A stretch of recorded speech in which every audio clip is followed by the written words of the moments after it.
L'histoire incroyable de Bill Gates, de l'enfant solitaire au premier milliardaire de l'ère numérique. Et si je te disais que le monde dans lequel tu vis aujourd'hui a été façonné par un adolescent timide, obsédé par les chiffres, qui passait ses nuits enfermé devant un écran? Cet enfant s'appelait Bill Gates. Et sans lui, ton ordinateur, ton smartphone, ton travail ne seraient peut-être pas les mêmes. Voici l'histoire de l'un des cerveaux les plus influents de l'histoire humaine. Abonne-toi, parce que cette histoire pourrait bien changer ta façon de voir ta propre vie. Bill Gates naît en 1955 à Seattle dans une famille aisée mais exigeante. Son père est avocat, sa mère siège dans des conseils d'administration. La réussite est attendue, pas négociable. Mais Bill n'est pas un enfant populaire. Il est introverti, parfois arrogant, souvent tailleur. À 8 ans, il lit des encyclopédies pour le plaisir. À 11 ans, il se passionne pour les mathématiques, les énigmes, la logique pure. À l'école, il s'ennuie, il conteste les professeurs, il veut toujours avoir raison. Ses parents s'inquiètent. Ils l'envoient alors dans une école privée prestigieuse. Lakeside School, sans le savoir, ils viennent de changer le cours de l'histoire. À l'époque, les ordinateurs n'existent pas dans les foyers. Mais Lakeside reçoit un terminal informatique rare, gigantesque, coûteux. La majorité des élèves l'ignorent. Bill Gates, lui, est obsédé dès la première minute. Il a 13 ans. Il passe ses pauses, ses soirées, ses nuits à coder, à comprendre comment la machine pense. Très vite, il rencontre un autre élève, Paul Allen, plus calme, plus visionnaire, mais tout aussi passionné. Ils forment un duo explosif, Bill, le cerveau logique, rapide, agressif. Paul, le stratège, le rêveur, ensemble, ils piratent piratent le système de l'école pour obtenir plus de temps machine.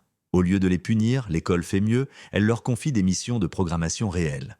Bill Gates vient de comprendre une chose fondamentale, le code, c'est du pouvoir. Bill Gates ne vit plus comme les autres adolescents. Il dort peu, parle, peu pense, ordinateur en permanence. À 17 ans, il écrit un programme pour analyser la circulation routière. Il est payé. Il gagne de l'argent avec son cerveau. À 18 ans, il entre à Harvard.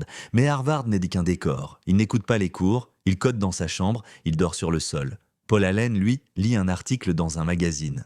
Les ordinateurs personnels arrivent. Les deux amis comprennent avant tout le monde, chaque maison aura un ordinateur. Il n'existe qu'un problème. Ces machines n'ont pas de logiciel. Bill Gates a 19 ans.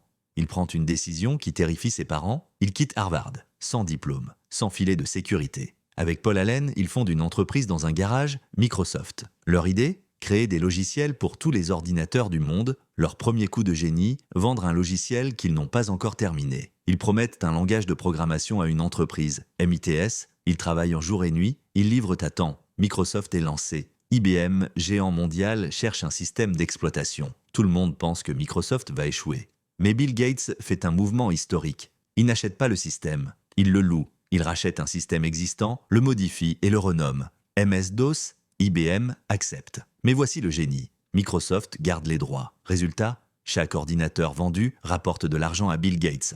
Encore, et encore, et encore, le monde bascule. Années 90, Windows arrive, les PC explosent. Microsoft devient incontournable. Bill Gates travaille plus de 80 heures par semaine. Il est dur, exigeant, parfois impitoyable, mais les chiffres parlent et tarental. À 31 ans, Bill Gates devient le plus jeune milliardaire de l'histoire. Son patrimoine dépasse le milliard de dollars.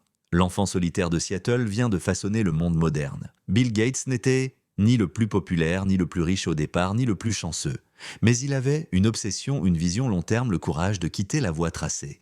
Le succès n'est pas une question de talent, c'est une question de persévérance obsessionnelle.